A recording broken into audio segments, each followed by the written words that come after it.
আসসালামু আলাইকুম। এখন আপনাদের দেখাচ্ছি পাকিস্তানি ১ আনা কয়েন। এটি হচ্ছে ১৯৫৩ থেকে ১৯৫৮ সালে তৈরিকৃত এবং এটি ৬০ সালের উপরে ব্যবহার করা হয়। এটি খুবই রেয়ার, অ্যান্টিক এবং দামি একটি মুদ্রা। এটি হচ্ছে কপার এবং নিকেল দিয়ে তৈরি।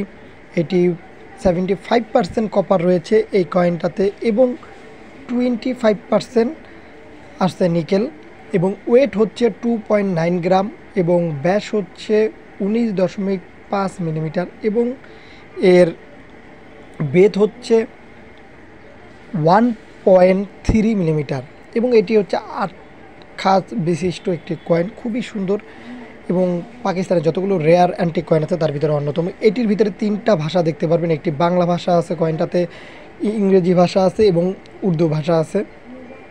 এছাড়াও যদি বলি যে কয়েনগুলো পাকিস্তানের অন্যান্য যে একানা আছে তার ভিতরে এটাও অন্যতম রেয়ার এবং বর্তমানে এর মূল্য কেমন বা ভবিষ্যতে কেমন হবে অনেকেই জানতে চান। তাদের উদ্দেশ্যে একটি কথাই বলবো যে যারা এই কয়েনগুলো বর্তমানে বিক্রি করতে চান তাদেরকে বলবো যে ভাই আপনারা এই কয়েনগুলো মোটামুটি ভালো টাকা বিক্রি করতে পারবেন, কারণ বর্তমানে এইসব কয়েনগুলোর মূল্য অনেক অনেক টাকা। যে কোনো দেশে, সেটা বাংলাদেশে, ইন্ডিয়া, পাকিস্তান, আমেরিকা, ইউরোপ, যে কোনো দেশেই আপনারা এই কয়েনগুলো বিক্রি করতে যান না কেন দেখবেন যে বেশি টাকা এগুলো কিনে নেয় এবং এগুলো যদি ভবিষ্যতের জন্য যদি রেখে দিতে পারেন ইনশাল্লাহ অনেক অনেক টাকা বিক্রি করতে পারবেন। এবং যদি বর্তমানে কেউ বিক্রি করতে চান তাহলে আমাদের গ্রুপ আছে বেটার কালেকশন বিডি এবং শেখ সাব্বির হাসান মুন্সি, সেখানে বিক্রি করতে পারবেন এবং এগুলো জমিয়ে রেখে দেন, ইনশাআল্লাহ ভবিষ্যতে কিন্তু অনেক অনেক টাকা মূল্যে বিক্রি করতে পারবেন।